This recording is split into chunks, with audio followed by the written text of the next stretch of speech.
Ema, want to pray for us? Mm-hmm. Of course.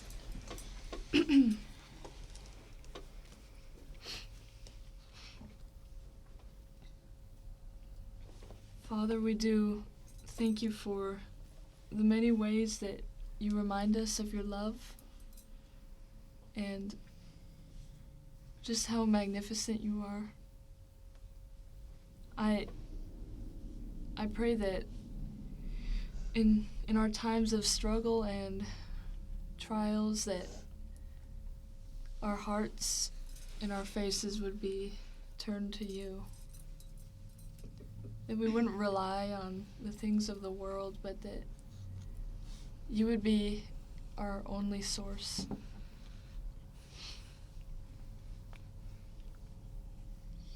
I thank you for those gathered here that have their ears and their eyes listening for what you're going to reveal to us. I pray that each heart would feel free and not closed off, but that we would know that your Spirit is with us and that you are good. So we shouldn't hold back.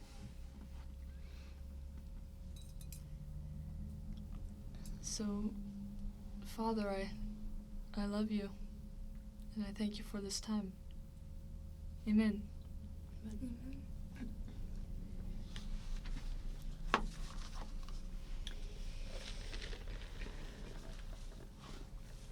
All right, we're in letter 9.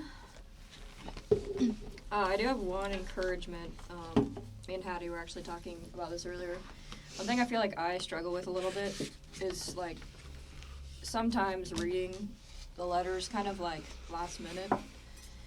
And, I don't know, I just encourage you guys with the letters that we're going to be going on. So this next week, or next couple weeks, will be letter 10.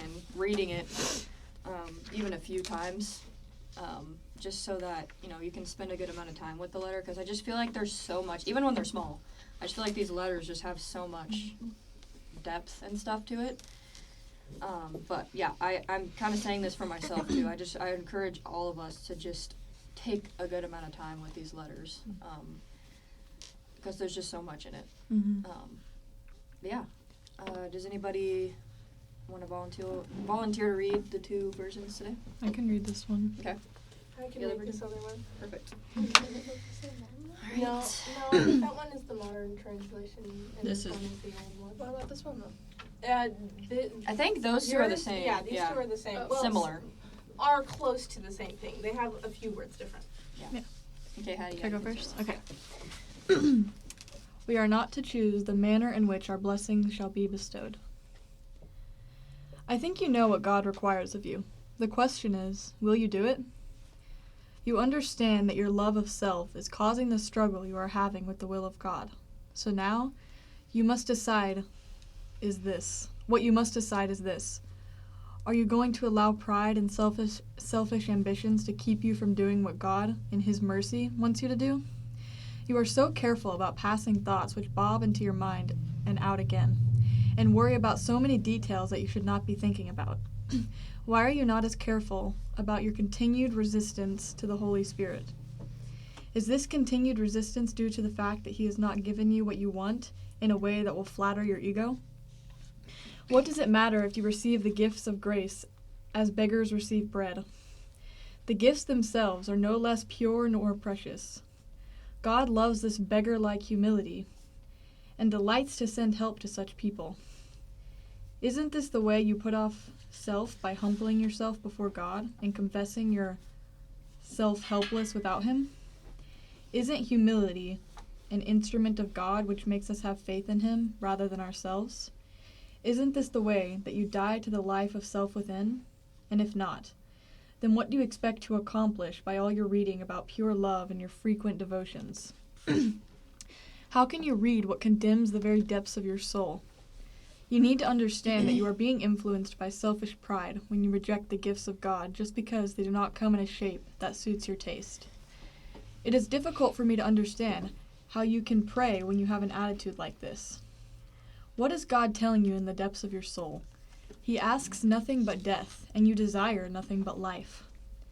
How can you send up to him a prayer for his grace, without a restriction that he shall send it out, only by a channel of demanding no sacrifice on your part?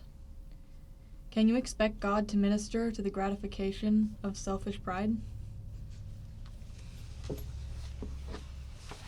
We are not to choose the manner in which our blessings shall be bestowed. You know what God requires of you. Will you refuse? You perceive that your resistance to the drawings of his grace arises solely from self-love. You will suffer from the refinements of pride and the most ingenuous inventions of self to reject the mercies of God. You who have so many scruples in relation to the passing thought, which is involuntary and therefore innocent, who confess many things that should rather be dismissed at once. Have you no scruples about your long-continued resistance to the Holy Spirit, because he has not seen fit to confer the benefits you desire by a channel which was flattering to your self-love? What matter if you received the gifts of grace as beggars receive bread? The gifts themselves would neither be less pure nor less precious. Your heart would only be more worthy of God if, by its humility and annihilation, is attracted the succor that he takes in the instrument of God. Is it thus that you die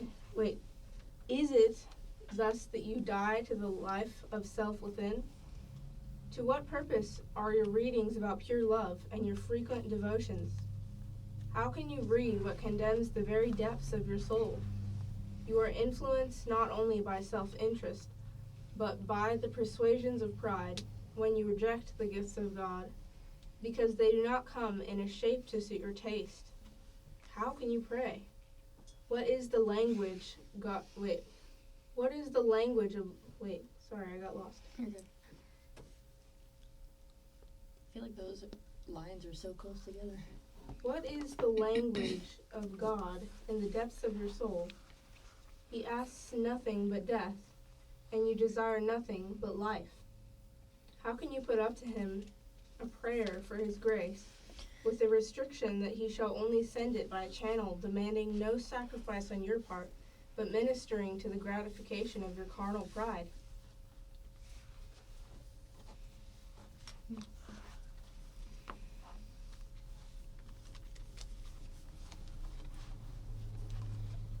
I see this a lot as a letting go of, your own ideas of life. A lot of it's a death to self as well, and really giving in to, what the Lord has for your life and his will for your life. And again, I feel like I say this all the time, but it's like, which man are we feeding? The soulish man or the spiritual man?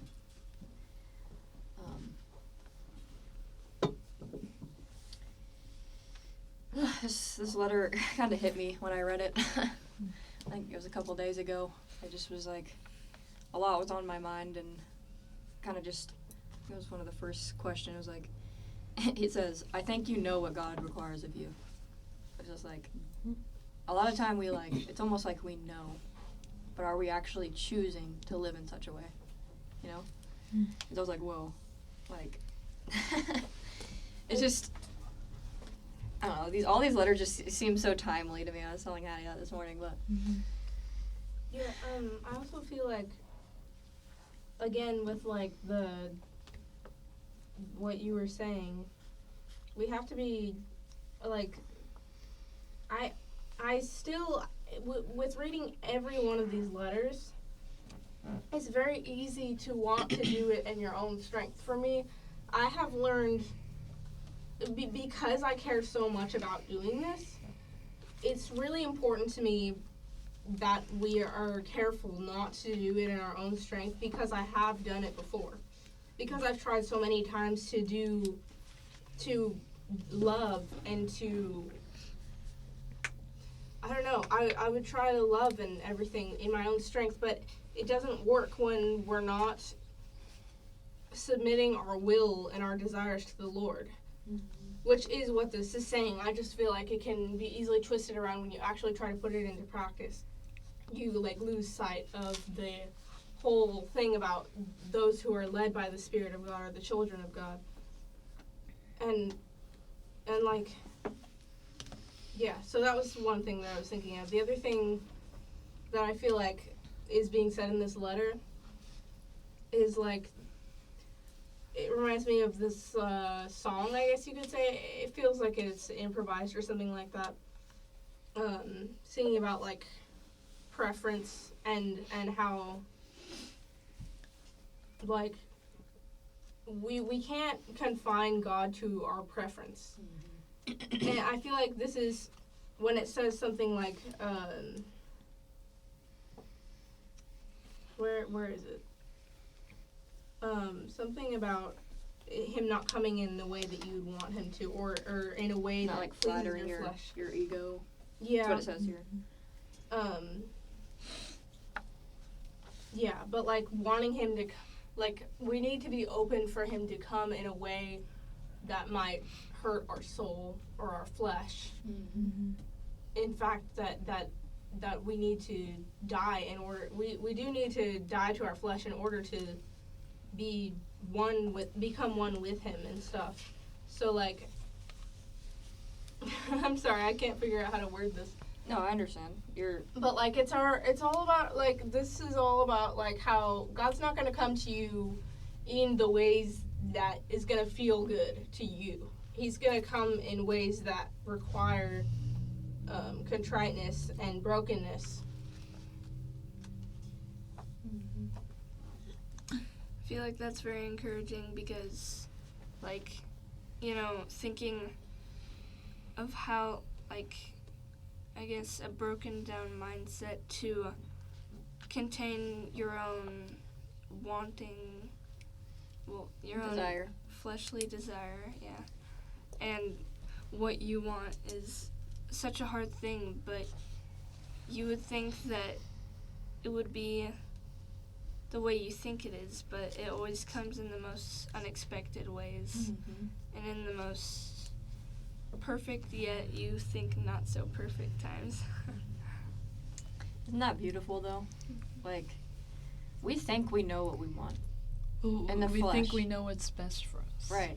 But a lot of time we don't. Yeah. But we know that the Lord does. We and don't so ever know. that's another beautiful part about giving your life to the Lord, is because He's the way, He is the life. Like, literally, I don't know how to explain what I'm trying to say, but like, He knows what is best for us, and that is part of being a son, is giving in to the Lord's will.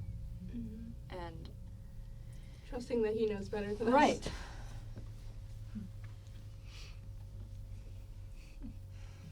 Yeah, something that I've always thought was beautiful about what Tim has talked about is that the more time that we spend with him, the more that we understand his heart. And Kim has talked about this too, where like we actually understand how he thinks and begin to think like him the more the time that we spend with him.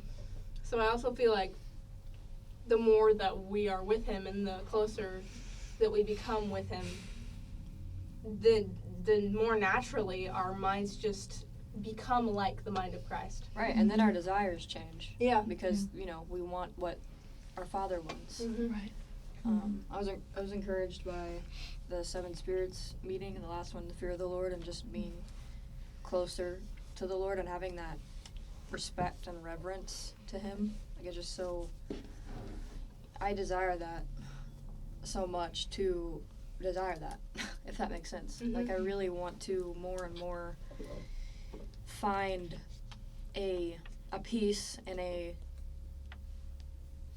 just more of a desire to have that kind of relationship. And it's like I do, but like there are so many things, you know, that I'm still working through that, you know, can be a distraction of, you know, a selfish life. But I just know, you guys, deep within, that like there is just so much life in him, and that it's a different life, because obviously in what it's saying here, and kind of the last message is like, what are we giving life to? What kind of life are we talking about? It's not this fleshly life, it's an eternal way. It's like, it's the spiritual man that we are training and giving life to. And I've felt, and I don't even know how to explain it, but I know it's just so amazing, because it's not the same as this flesh. There's something else being produced. And I don't know, I just encourage you guys to constantly draw near to him and just be an encouragement to each other in these times, because there's also just so much confusion, but that's why we need to know our Father, so that we know him, we know when it's him, we know truth. Anyway, sorry, I kind of went off a little bit, but No, I get what you are saying, and it's funny because it actually relates a lot to what I've been thinking about and what I've been trying to posture my heart to do. I was just thinking before this, I was like praying before bed, just wondering, like, what should I do in this time, and what do you want to use me for, Lord? And then I was just kind of thinking, I struggle a lot with, like, just letting him work through me, and I feel like that's been a good release, because he's been leading me through this, not in my own mind, but more in my heart than my fleshly ways. desires, yeah. Yeah. That's really encouraging that you're recognizing that, and wanting the Lord to use your life. That's a very beautiful heart posture to have before the Lord and before your brothers and sisters. I'm encouraged by that. Yeah, similarly, like, this reminded me, and I've said this, like, before, but I've been trying to lay down how I expect God is going to talk to me. Like, for me, this is just, like, giving an example. For me personally, when I figured out we weren't going to do worship nights anymore, I was kind of, like, in my head, I'm not going to hear from God, because those times were very fruitful for me. Like, that's how I felt like I heard from God the most, was in those times. But, like, I know it's God's timing that happened when it was supposed to happen, and it's not happening because it's not supposed to happen. And that's why I was like, oh, like, truly in my head, I thought that was the only way I could hear from God. And it's like, for me, most of the times when I hear from God, which, when I say hear from God, it's not like, Words. yeah, it's not words, it's not, but it's coming from the things that I think are not him. Like, the struggles that I would think are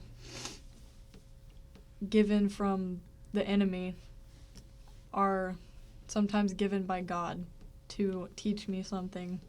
Like struggles. Yeah. Yeah.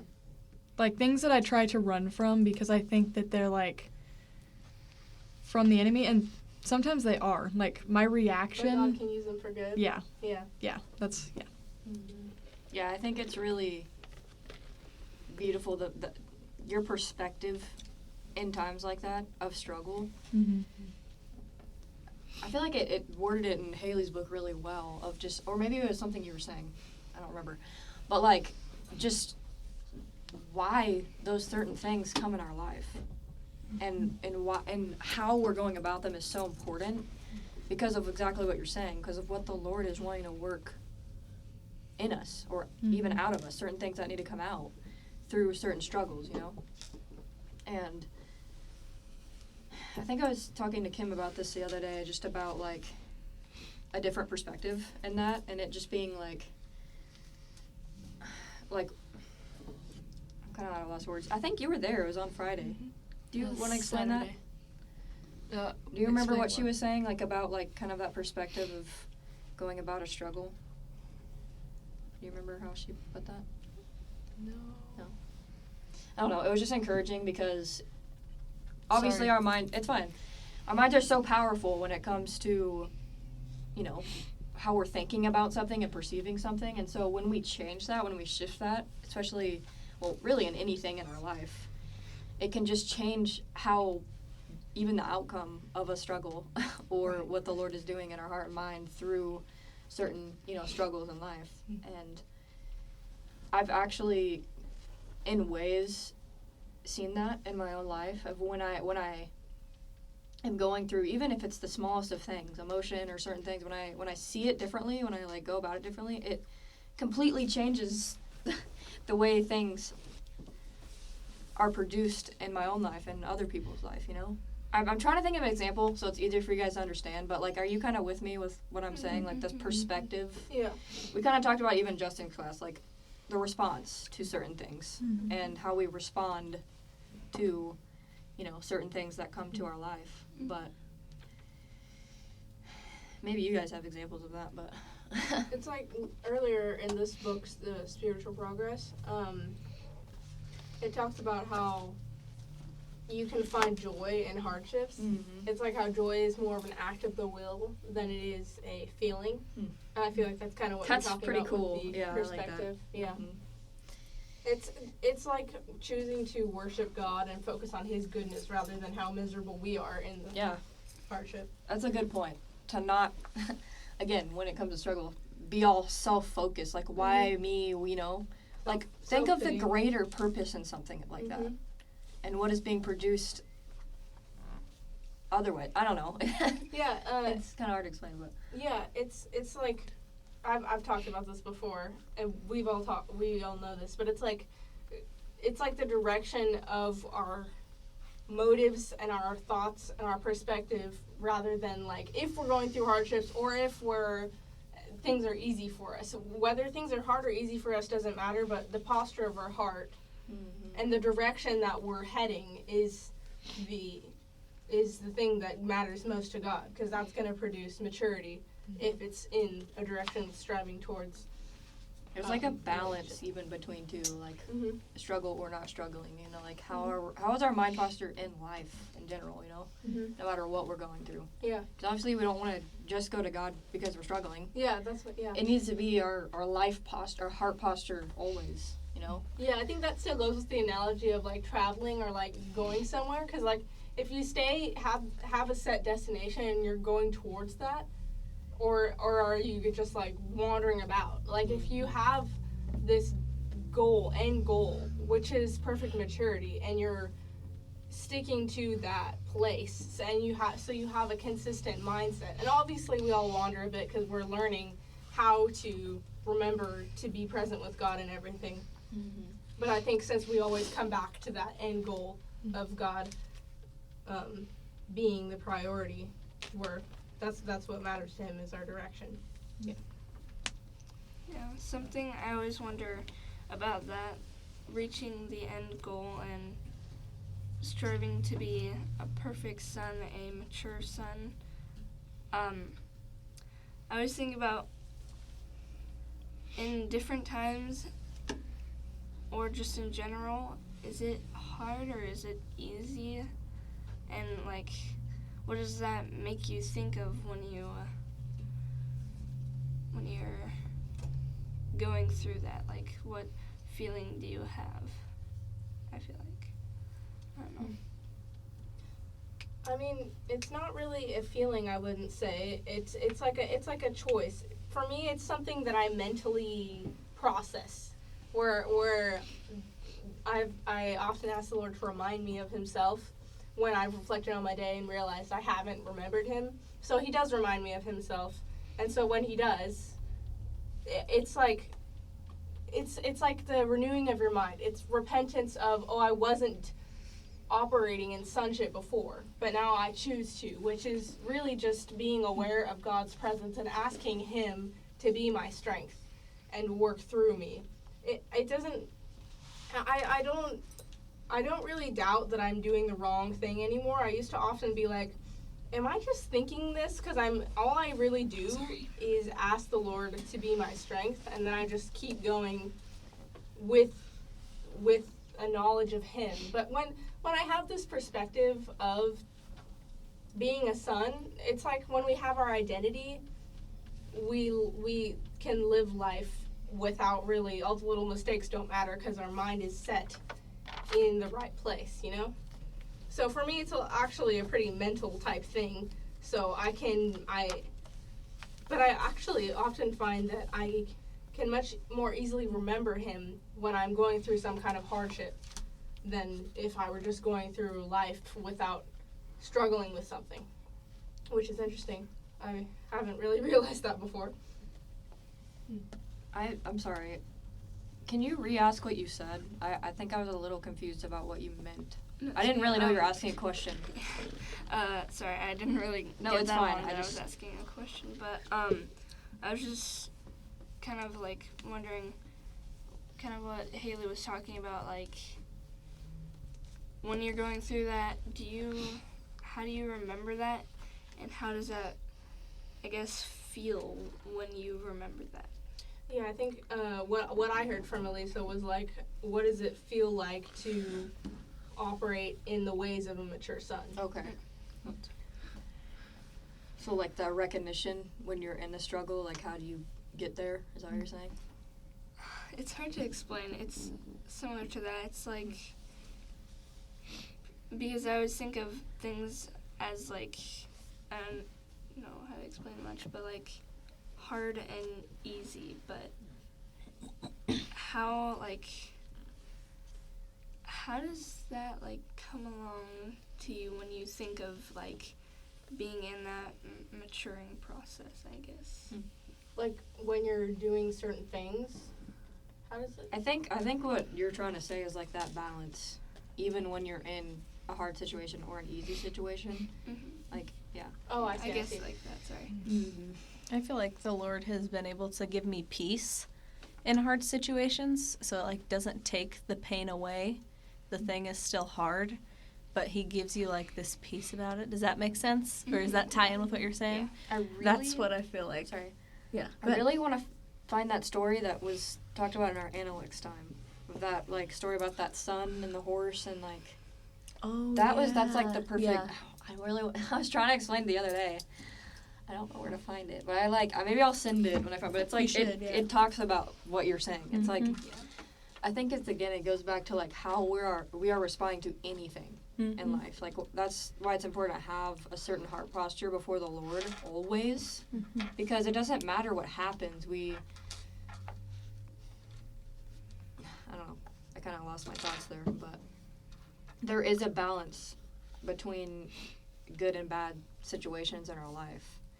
It just really depends on how we are living our life for the Lord and learning through everything. Because we can, it being a hard situation or an easy situation. Our heart should always be postured towards the Lord and towards His will, I want to hear from some of the quiet people. Well, I talked to you and Kim about this the other day, but I've just been thinking about when everything seems to be well and, like it doesn't seem like anything is going wrong, but then I expect something to happen, like wrong. And I don't understand how to not expect something bad to happen. Like, I don't know how to have joy in the moment. I feel like I don't know why this doesn't much involve with this, but I was just gonna say this before I said something. Actually, I'll say that afterwards. Sorry. I feel like kind of what Kayla was talking about kind of ties around what we were also talking about. Having peace through everything and trusting in the Lord that He will lead you through, and giving your heart to Him so it won't be troubled. Mm-hmm. I feel like. Yeah, it is definitely a process, too. And I feel like you can fall out of it sometimes. Or not fall out of it, but there have been times where I've had the same struggle, and at times I felt His peace, and at times I didn't, and it was still hard. But I've just noticed, I couldn't explain this is how it happened, but it just comes about in such like a process where He has to lead me somewhere, and then He gives me His peace, and He's like, well, has me look back on the situation. It's really hard to explain. I think somebody's own testimony of it is the easiest to understand for yourself personally than explaining it to someone else, but it's really beautiful once you get to experience that for yourself, or when you do. That's funny. I was kind of writing about that. I think before when me and Emma were just reading Let Go.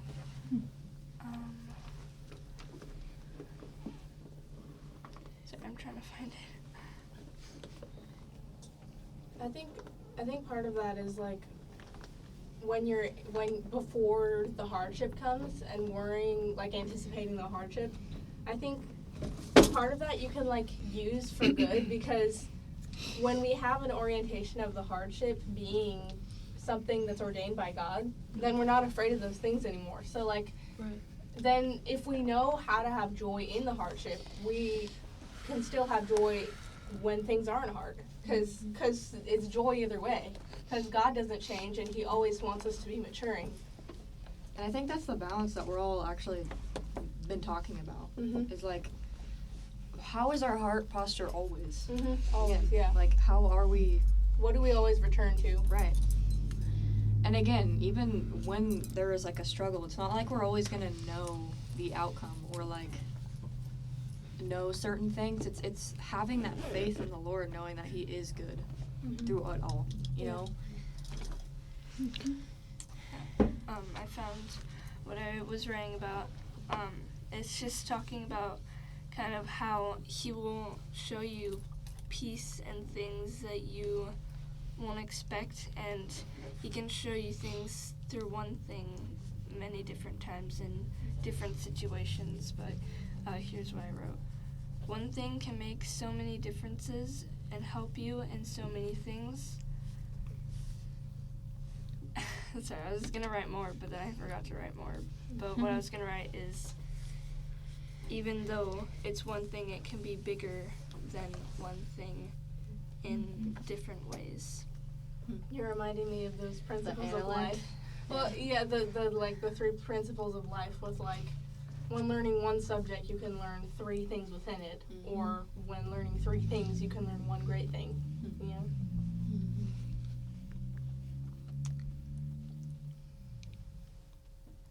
Yeah, Emma, like what you said with like expecting something bad to happen. I feel that way, but like not like expecting something bad to happen. Like when things feel like they're going right, I always feel like I'm doing something wrong. Yep. Because life is like supposed to be hard. Like it is, but I don't like, I don't know how to word this, but like I feel very uneasy and like eerie when something wrong isn't happening. Me too. But I think it takes like, I don't know how to change the mindset, but like I have to remind myself to like, obviously life isn't just gonna remain like One way or the other. yeah, it's just trusting that like life, whether you like believe it or not, is gonna get harder. Things are gonna go wrong. That's just how life is. But it's like you can find peace in the fact that you're with God no matter what happens, or God's with you no matter what happens. Like life isn't gonna always be good, but if you can settle it in your heart that it doesn't really matter what happens, then I feel like you can find peace there. I feel like it's a letting go. Yeah. Because like our life is not our own. We don't control what happens. We shouldn't control what happens or feel like we have to control our life. We need that. That's part of being a son is letting go of who we think we are, and truly giving ourselves to the Lord, no matter what it costs our flesh. You know? I just thought of the shepherd analogy, and I'm tying it into like the traveling type thing. The shepherd can lead you over mountains and through valleys, and like think of the mountains like the things, everything's going well, and the valleys are like the hardships. There will be mountains and valleys, but as long as you're following the shepherd, or as long as he's leading you, then everything's all right. Like, as little lambs, we don't understand that we're better off when we're being led by the shepherd. We try to wander off and go our own way, but that makes everything worse. We're safest with the shepherd, and the shepherd knows where to lead us in just the right places, even if they seem hard. Something I was just thinking when you guys were talking about kind of like expecting something bad to happen. I was just thinking, like, even in the good times, I feel like don't look for what is bad, but look for what is a joy in your life and what the Lord is doing in your life, and just entrust that to the Lord and let your soul have rest and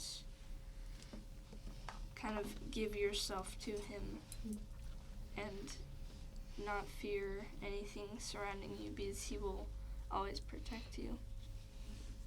How do you know what things to take joy in? Like, I don't want to be taking joy in things that I shouldn't be. You know, I don't even think that that's something that I should be concerned about that much, but it's something that is always on my mind. Like, should I be content about today? Like, I don't understand that. It was like a few months ago, I think, or maybe it was even earlier than that. I was like thinking about the balance of striving for perfection and then also being content with where I am in the journey, you know? Like, should I always be wanting what's ahead or be like fine with where I'm at right now? And it's another kind of balance. It's like it's like that one step ahead of you type thing, where like in the moment you get to cherish each moment that you have the opportunity to learn, and you can do that by being intentional with how you spend your time and what you think about and your perspective. And in that way, you're always progressing. So you're always moving closer to perfection, maturity. You're always maturing by renewing your mind and focusing on the Lord, spending time with Him.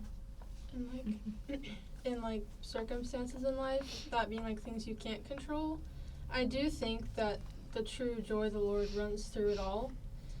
But if it's something you can control, like if it's your own behavior that's like upsetting, I don't know how else to say that, but then like of course you want to strive to be like a better son and a better sister and a better daughter and a better friend and whatever else. But like you can still find contentment with like who you are, and you shouldn't let like what you do or like what's coming out like define your joy, if that makes sense. Yeah. Kim was talking to you at that point, Emma, about your identity. I think that's important too. Yeah, God calls us sons, so even if we keep doing the same, even if we make a mistake again that we didn't want to do, God still calls us His sons, and we can always return. So like God is gentle, and He will let us run off if we want, but He always loves it when we return to Him. So like I have also been like, in my last few journal entries, I've been like, I feel like I always feel the same, where I look back at my day and I'm like, I did not spend my time well, and I did not think about things that I wanted to, and I just feel like I'm still acting in my own strength. But like, the Lord's still taking me through this process. He wants me to be patient with myself as He is patient with me. We have to learn, like, it all goes back to relationship with God, because when we spend time with Him and learn how He sees us, we have more peace within ourselves. I think you could also consider, like you were saying, how do I know what to take joy in? I think to consider where that joy is coming from is a good thing, because if it's coming from yourself and it's like this joy is bringing your soul some kind of Pleasure. fulfillment, then that might not be the right place. But if it's coming from the Lord, which maybe you don't exactly know how to tell that yet, but I think just Yeah. looking for where it's coming from. Right. How would I look for where it's coming from? Well, I think part of it's sorry, please go ahead. I mean, I don't really have an answer to it, so you can go ahead. I think it really is the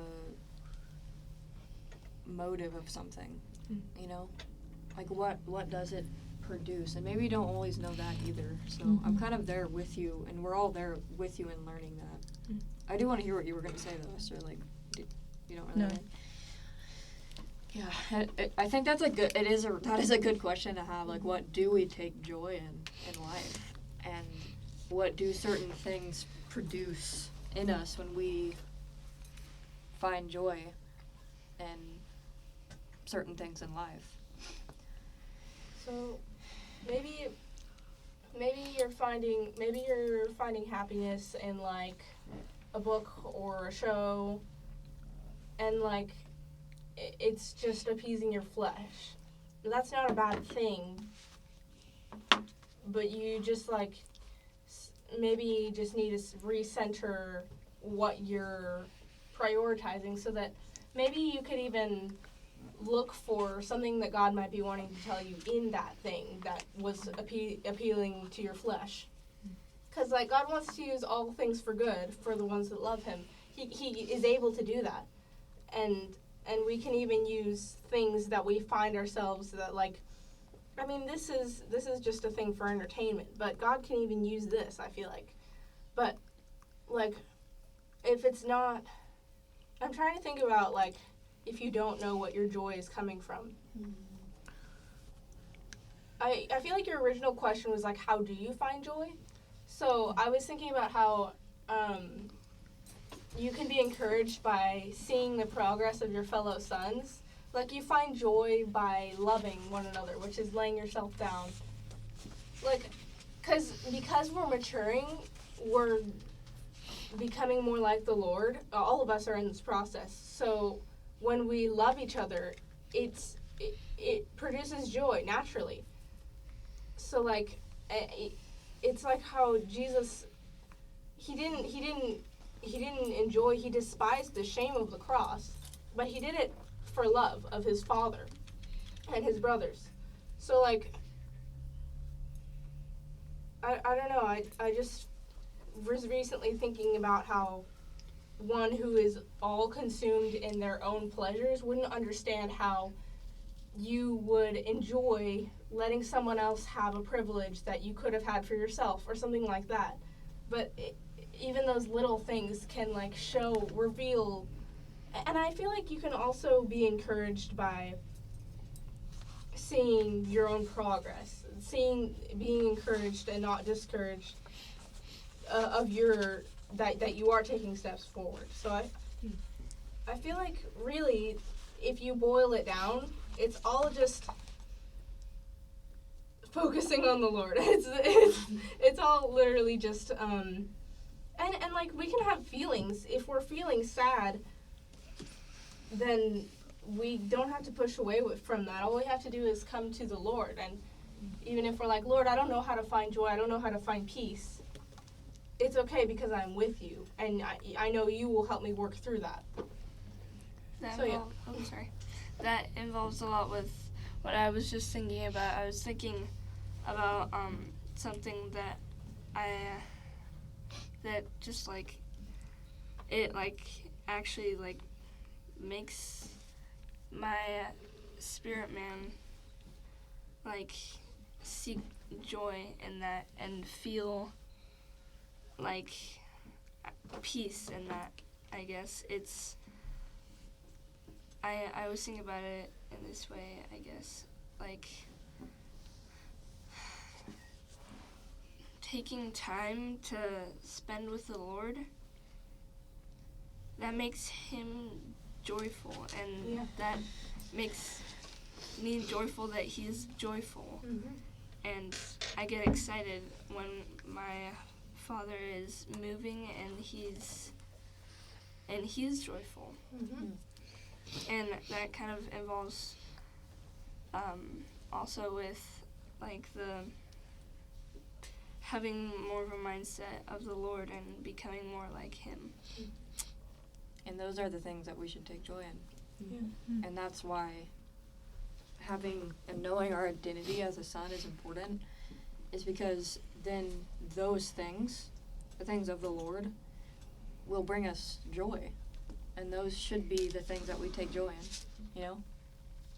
And that's, we're all learning that, Emma. It's not something you need to be down on yourself about at all, because it's, 3:33. Sorry for interrupting. no, bless the Lord.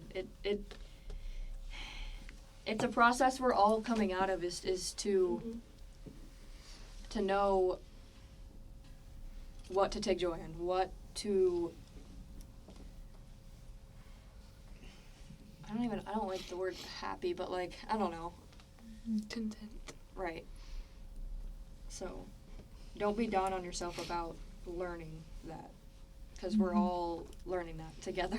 Yeah, nothing comes all in a day. Like I have to keep reminding myself is it's a process. Little by little, I'm gonna learn how to do it and be consistent. Right now, I'm not consistent, and my perspective keeps switching, and I keep forgetting and all these things. But slowly, as long as I return, as long as my desire is set towards the Lord, then slowly we will all progress.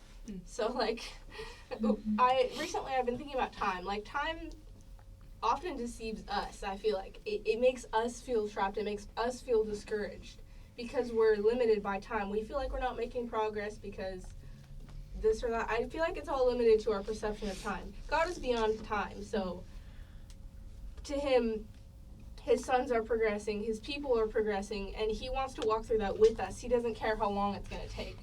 So, yeah.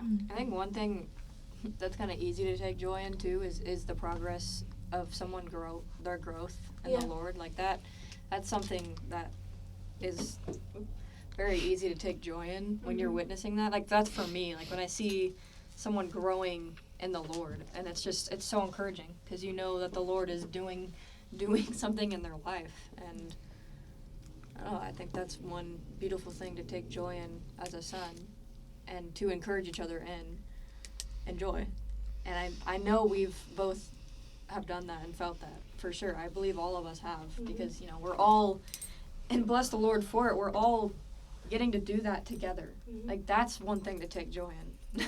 That we have each other, that the Lord has given us each other to grow with and to encourage and to work as a family together. Like, that's joyful.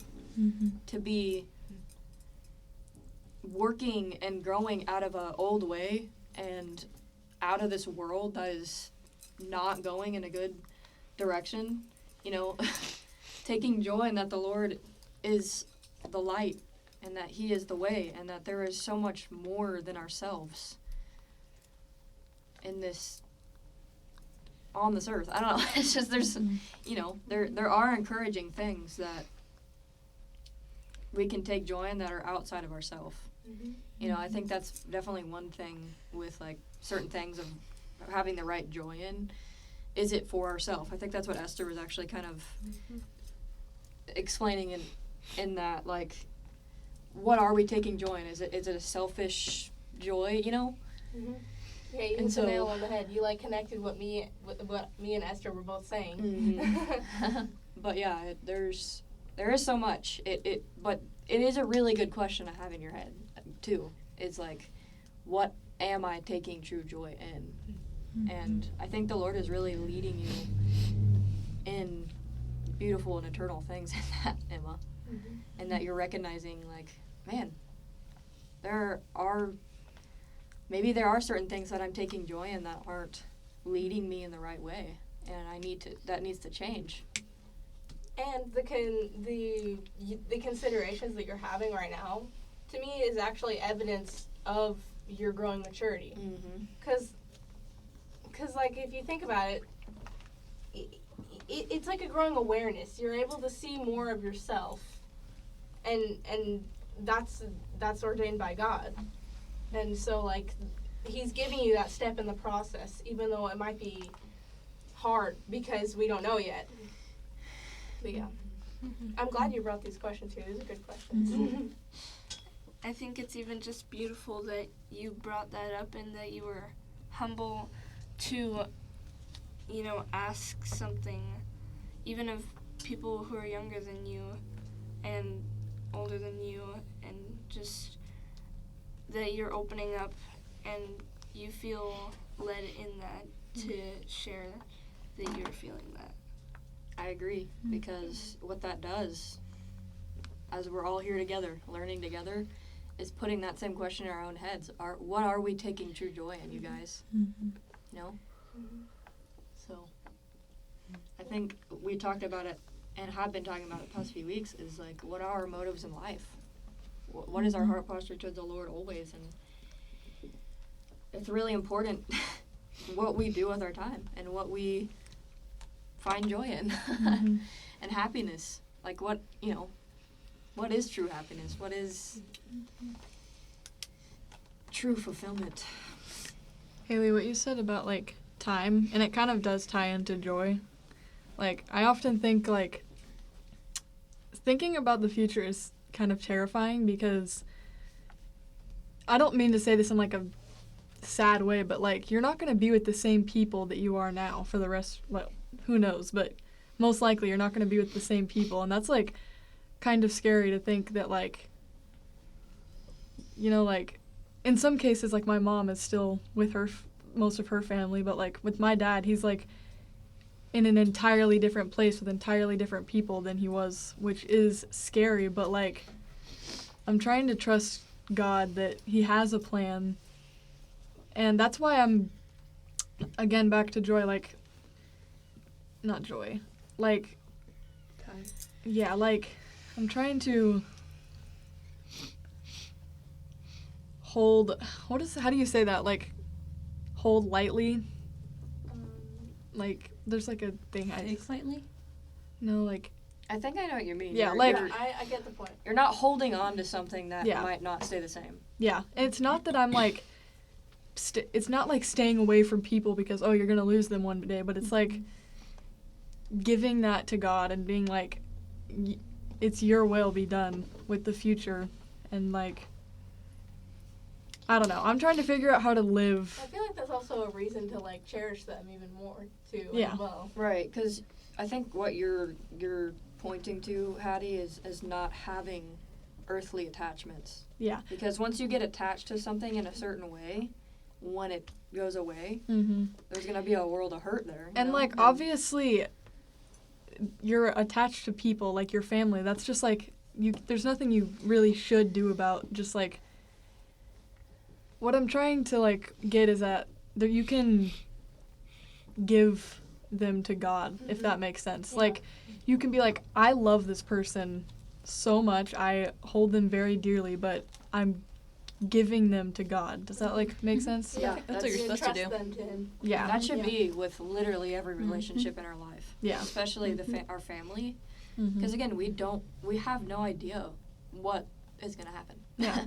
And so it's a really good point that you say that, because that's part of familiarity and seeing each other for who we truly are, because we don't know where the Lord's going to lead us. Like you're saying, we don't know what the Lord's plan is. Mhm. But if we, again, are in the right heart posture before the Lord in everything in our life, good or bad, we don't know what's going to happen, you know, those attachments, all those things. If we are right before the Lord, anything that happens, if we are, like, steadfast before him, we will respond differently to Yeah. certain things that happen, you know? I'm kind of scattered a little bit, but like again, it's that like steady heart posture before the Lord, knowing that He is good no matter what happens.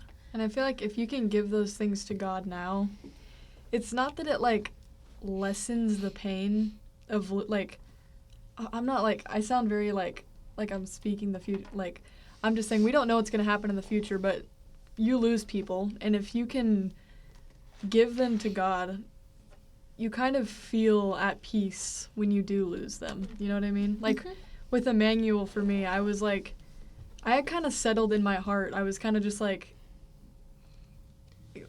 I kind of just knew, and I feel like I gave that to God, and it's not that it didn't hurt, but I felt very peaceful with it. Yeah, because it was God's will. Well, think about that in the flesh, though, you guys. Like, back to the attachment thing. Like, that kind of just proves, especially, like, if, with certain relationships, with Emmanuel and certain things, like, how were we attached to them? You know? How were we attached? How was our relationship to them? And, I don't know. I don't know why I keep losing my train of thought, but, like, I just think it is so important how we see each other. And, like, we're all learning that. That's, like, something we're all on the progress on. But, like, it's not easy to do that. Like, it's, again, it goes back to, like, our fleshly perspective of things. Because there is such thing as humanistic love and certain way of perceiving a relationship. But that's why, again, it's so important to give those things, all things, to the Lord. Because we're not on this earth for ourselves. That's not why we're here right now. We're here to honor the Lord, honor each other. But there's a greater purpose of God that is so much bigger than our own life. And He gives us each other and family to do that with. But again, it's about how we are seeing each other. Because none of this flesh, none of this stuff lasts, you know? The flesh is not eternal. It is the ways of the Lord and our spiritual men. And that's, again, should be an encouragement for us to encourage each other in. And to grow together in is our spiritual men, you know? I just wish I could explain things better. It's like focusing on the things that are eternal. Like, even though we're in the fleshly realm, so that's what naturally seems to be what we prioritize. But all the fleshly things are going to corrupt, and so are we. So, like, we should be setting our priority and our heart into eternal things. That's kind of what you're saying, right? Yeah. Okay. Yeah, and that's why it's important that we, like, know how to love, like, beyond humanistically. Because, like, humanistic love isn't bad. That's, like, I don't know how to word it, but, yeah. It's, like, seeing people beyond just your friends or your family or your siblings. And, yeah. I think also to know that the people that you have in your life now are in your life now for a reason. Yeah. And you don't even really need to consider, like, maybe I won't have this person forever, so I should really make sure to be close with them now. Yeah. I think to just be, which we're all learning, and I think it was Emma was saying, trying to learn to be present. Just be in the moment with the Lord and what He wants you to, how He wants you to go about that relationship now, rather than what you think it'll affect in the future, because it's here for a reason now. I saw a song, and like the name of it was like "The Future Is Now," and I was just like thinking about it, like, what does that mean? Yeah, that's a good point. Yeah, that's a really good point, Esther. Yeah, why does the Lord have him in our life right now? Like, why? That's a good point. It's kind of like Noah's question is, what is your unique role in your family? Because, like, we're not always going to be a daughter in our family. One day we're going to be the mother of our family. I mean, we will always be a daughter to our parents, but like one day we'll be in the context of a mother in your immediate family. I mean, probably, but the point is like knowing what our role is now, so that we can act how we can move in the way that we were purposed to for where we are now. Because And another important thought of, you know, what the Lord is doing now is, again, can't just be what we think it is. It has to be in alignment to what the Lord has for, you know, every relationship. Right. And so not seeing those things as like, and that's part of like, like getting the future in the way, which, yeah, we would just want things to be under His will. So. This kind of goes back to, I don't know if this involves much with it, but seeing people in a different way. I was just thinking about it because, like, I always thought, how should I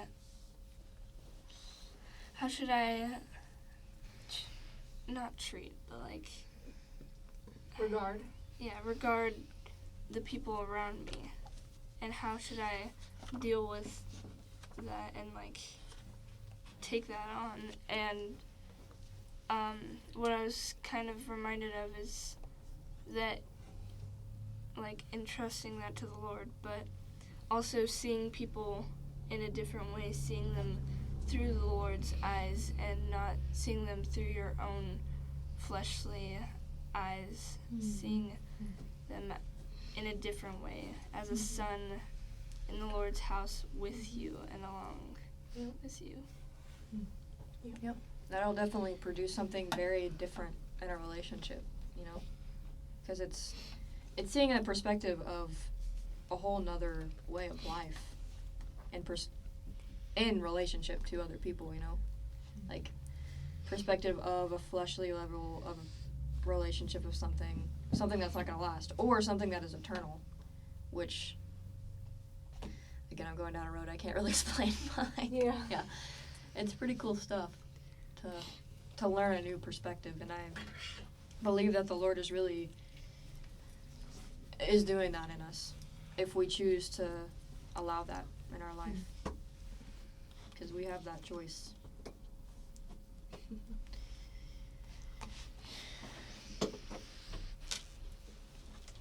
I have a question, like, I mean, I don't know if it's like a question, but when I would read the letter, or like what we go through, it's okay.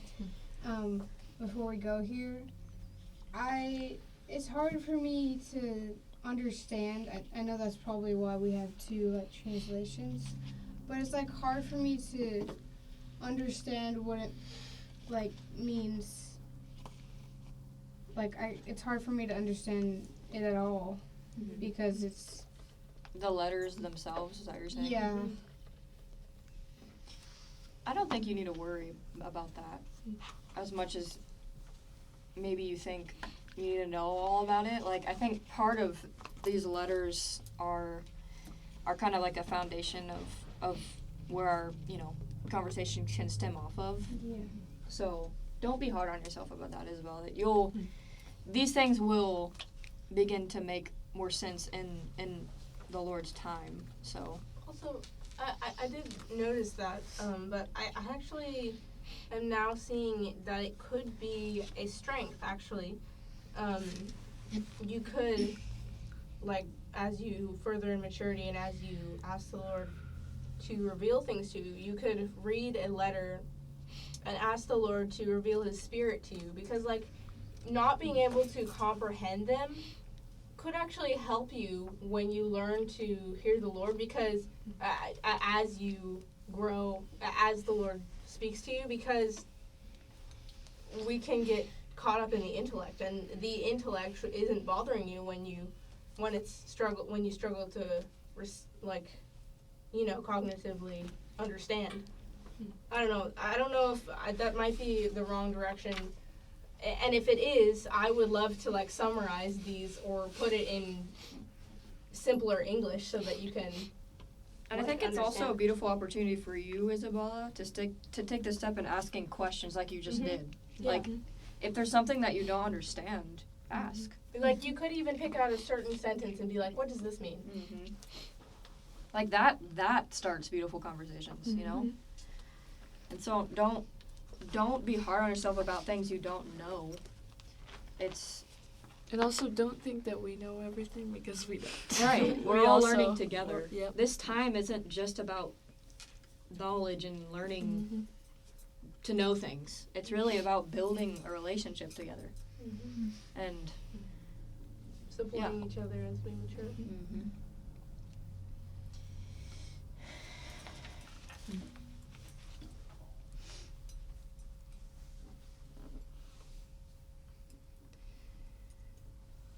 do you have any other questions? I don't know. No? I'm encouraged by you guys. I am always encouraged by this time just to be closer to you guys and what the Lord is doing in y'all's life.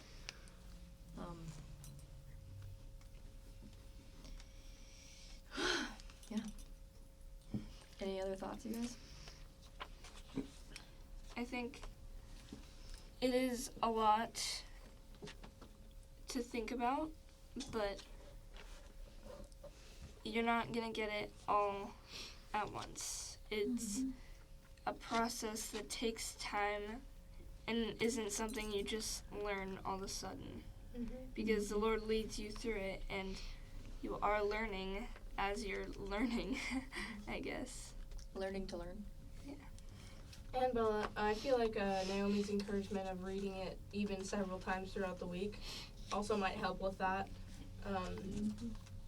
And if you want one of those, at least one of those times that week, we can do it together, and I can share with you my understanding of it.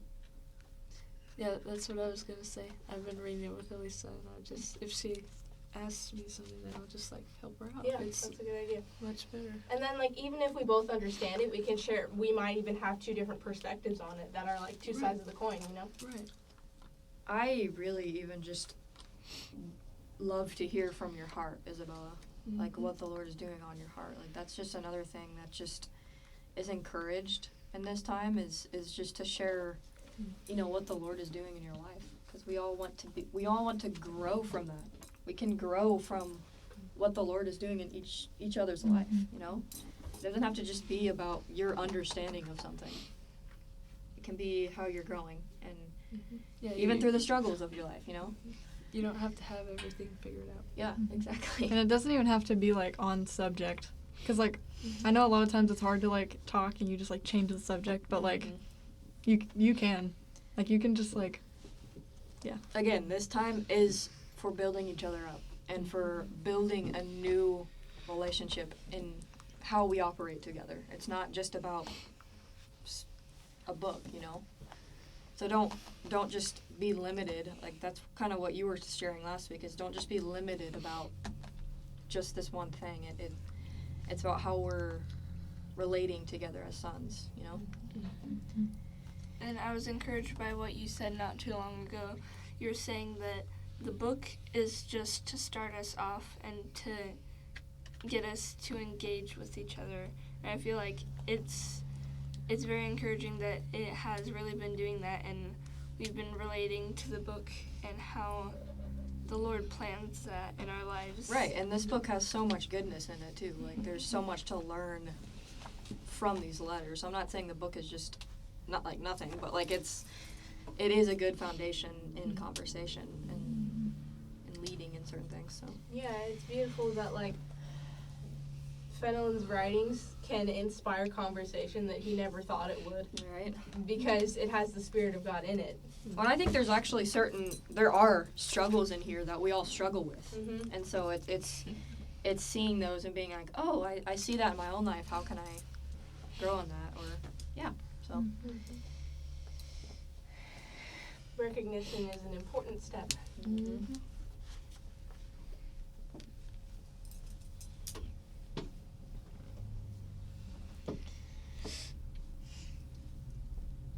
Sorry, I was a little teary today. Why are you sorry? I about that? apologize.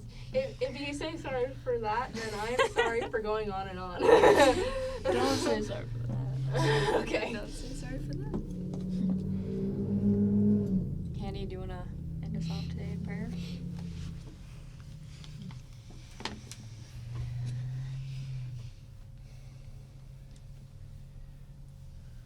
Lord, thank you that we have each other as we walk through this life.